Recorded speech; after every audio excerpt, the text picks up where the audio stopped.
Los Angeles, a city of dreams, where the streets are paved with ambition and the air is filled with the scent of opportunity, a sprawling metropolis where ambition thrived, and the sun-kissed beaches whispered promises of paradise. The city's iconic landmarks stood as beacons of hope and success, but beneath this glittering facade, a darkness festered. Hidden in the shadows, an ominous presence lurked, waiting to strike. A chill wind blew through the canyons, carrying with it the scent of fear. The once vibrant city now shivered under the weight of an unseen terror.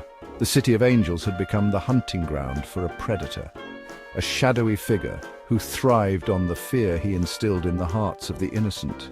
He was known only as the Black Rose Killer, a name that sent shivers down the spines of those who heard it. His calling card, a single black rose left upon the lifeless bodies of his victims, a macabre signature that marked his presence.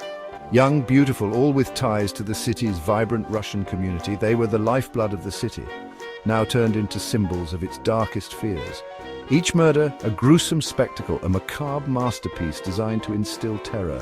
The city watched in horror as the body count rose. The bodies were always found carefully posed, their faces frozen in a silent scream. A haunting tableau that left the city in a state of perpetual dread. The first victim, Irina, a dancer at a club called Blackie's, was discovered in a secluded alleyway in West Hollywood. Her life, once filled with grace and beauty, ended in a scene of horror. Her once graceful limbs were contorted at unnatural angles, her eyes staring vacantly at the unforgiving sky. The city mourned her loss, but the terror was just beginning. A single black rose lay upon her chest, its petals stained crimson with her blood, a chilling reminder of the predator that roamed the streets. Days later, another body surfaced. The city held its breath, knowing the nightmare was far from over. This time it was Katia, a student at UCLA. Her dreams of a bright future were snuffed out in an instant. She was found in her dorm room, her body arranged in a grotesque parody of a sleeping beauty. Again, the black rose, a symbol of innocence lost, a chilling symbol of a killer who was just getting started. The City of Angels was now a city of fear, haunted by the specter of the Black Rose Killer. Panic gripped the Russian community, spreading like wildfire through the streets and homes. Fear, like a virus, spread through the tight-knit enclaves of Little Odessa, infecting every corner of their lives. Mothers clutched their daughters a little closer, their eyes darting nervously at shadows, every creak and whisper heightening their anxiety. Whispers of the Black Rose Killer became a constant undercurrent, a reminder that death could be lurking around any corner, waiting to strike. Detective Ray Palmer, a seasoned homicide detective with the LAPD, stared at the photographs spread across his desk, each one more disturbing than the last. Each image, a gruesome testament to the killer's depravity, told a story of unimaginable horror and cruelty. Palmer, a man hardened by years on the force, felt a chill run down his spine. There was something about these murders, something particularly brutal, that set his teeth on edge. The brutality of the crimes was unlike anything he had ever seen, leaving him with a sense of unease that he couldn't shake. "This isn't just about killing," Detective Miller, Palmer's young and eager partner, said, breaking the silence that had settled over the room. "This is personal?" "He's sending a message," Miller insisted, his voice filled with conviction. Palmer grunted, his eyes still fixed on the photographs. He knew Miller was right. He knew Miller was right. The killer's meticulous staging, the chilling symbol of the Black Rose, it all pointed to a deeply personal motive. The killer's meticulous staging, the chilling symbol of the Black Rose, it all pointed to a deeply personal motive. But who was he sending this message to? But who was he sending this message to? And what did it mean? The questions lingered, heavy and unanswered. And what did it mean? The detectives were left to ponder the mystery, searching for answers in the darkness. The pressure was mounting. The media, sensing a sensational story, had descended upon the case with a frenzy. Every news channel was filled with grainy footage of the crime scenes and interviews with terrified members of the Russian community. The LAPD was under intense scrutiny, every move analyzed and criticized. Captain Thompson, a man whose gruff exterior hid a sharp mind and a deep sense of responsibility, called Palmer and Miller into his office. The weight of the unsolved case hung heavy in the air.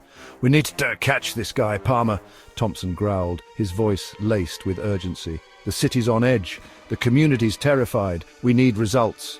"We're doing everything we can, Captain," Palmer replied, his tone respectful but firm. "We're following every lead, every whisper." "Whispers aren't enough," Thompson shot back. "We need someone who speaks their language, someone who can penetrate this community and get us some answers." And that's how Vlad came into the picture.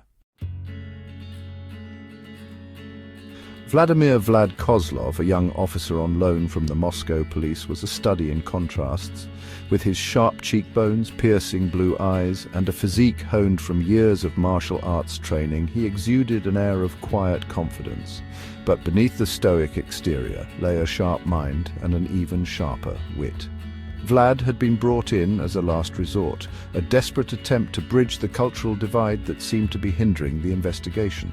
His task was simple but daunting: gain the trust of the Russian community, break through the wall of silence, and find the killer. "I understand the fear," Vlad said, his voice low and steady, as he addressed a group of anxious residents at a community meeting. "But we cannot fight this alone. We need your help." His words, spoken in fluent Russian, seemed to resonate with the crowd. For the first time since the murders began, a flicker of hope emerged from the despair. Blackie's Club, a dimly lit establishment nestled in the heart of Hollywood, pulsed with an uneasy energy. Smoke hung thick in the air, a haze of cigarette smoke and cheap perfume. The music, a thumping techno beat, reverberated through the floor, vibrating up through the soles of your shoes. It was the kind of place where secrets were traded as easily as drinks, and where shadows seemed to hold their breath. Blackie's was a known haunt of several of the victims, a common thread that couldn't be ignored. Palmer, his eyes struggling to adjust to the gloom, surveyed the scene with a practiced eye. He could feel the weight of 100 gazes upon him, some curious, some wary, some openly hostile. "This place gives me the creeps," Miller muttered, his hand instinctively hovering near his holster. Vlad, his face unreadable, moved through the crowd with an easy confidence. He was in his element here, navigating the cultural nuances with a skill that Palmer envied. The disappeared. Natalia, a young waitress at Blackie's with eyes that spoke of both innocence and a wisdom born of hardship, had vanished. She was a familiar face to the regulars, always serving with a smile despite the weight she seemed to carry. She was the last person to have seen Irina alive, and she had information that could crack the case wide open. Her sudden disappearance left everyone in the community on edge, wondering who would be next. But Natalia had disappeared into thin air, leaving behind only a trace of fear and a whisper of a name: Alexei. Her belongings were found scattered, as if she had left in a hurry, or worse, been taken. Alexei the Shark Volkov, a notorious Russian mobster with a reputation as cold and unforgiving as the Siberian winter, controlled a vast network of illegal activities that stretched from the docks of Long Beach to the glitzy casinos of Las Vegas. His name struck fear into the hearts of many. The investigation had stumbled upon his name more than once. A whisper here, a rumor there. Each clue seemed to lead back to him, but nothing concrete enough to make an arrest. "Volkov is involved, somehow," Palmer said, his voice tight with frustration. "The pieces of the puzzle were there, but they just couldn't fit them together. I can feel it in my gut." Palmer's instincts had rarely been wrong, and this time he was more certain than ever. Vlad, his face illuminated by the flickering light of his laptop, nodded in agreement. He had been working tirelessly, piecing together the digital breadcrumbs. "The connections are there," he confirmed. "They just needed to dig deeper, to uncover the hidden links. But they are hidden, buried deep. The truth was out there, waiting to be discovered, if only they could find it in time." Echoes in the factory? The abandoned factory loomed over them, a skeletal silhouette against the dying light of the setting sun. The air hung heavy with the stench of decay and the promise of violence. This was it, the final act. Vlad had followed a trail of digital breadcrumbs, cryptic messages hidden in plain sight, leading them to this desolate place. "He's playing with us," Miller said, his voice tight with tension. "He wanted us to find this place." As they moved deeper into the bowels of the factory, the silence pressed in on them, suffocating, absolute. Each footstep echoed in the vast emptiness, a stark reminder of their isolation. The air grew colder, the shadows deeper, as if the very building itself was holding its breath. Face to face, he stood in the center of a cavernous room, bathed in the ethereal glow of moonlight filtering through a crack in the ceiling. Before him, on a makeshift altar draped in black velvet, lay Natalia, unconscious, her pale skin a stark contrast to the single black rose clutched in her hand. "You came," he said, his voice a chilling whisper that seemed to slither through the darkness. "I knew you would." Palmer drew his weapon, his movements swift and economical. "Let her go," he commanded, his voice laced with controlled fury. The killer chuckled, a hollow, mirthless sound. "This isn't about her," he said, his gaze fixed on Vlad. "This is about you, Detective Kozlov, about family, about revenge." Epilogue. The trial was a media circus, a spectacle that captivated the city and beyond. The Black Rose killer, unmasked as Sergei Rostov, a former KGB agent with a vendetta against those he believed had betrayed his family, was found guilty on all counts. As Rostov was led away, his face etched with a mixture of defiance and defeat, Vlad allowed himself a small, sad smile.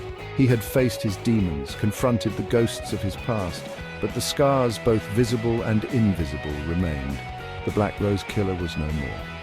But the memory of his crimes, like the scent of a single black rose, lingered in the air, a haunting reminder of the darkness that lurked beneath the city's glittering facade.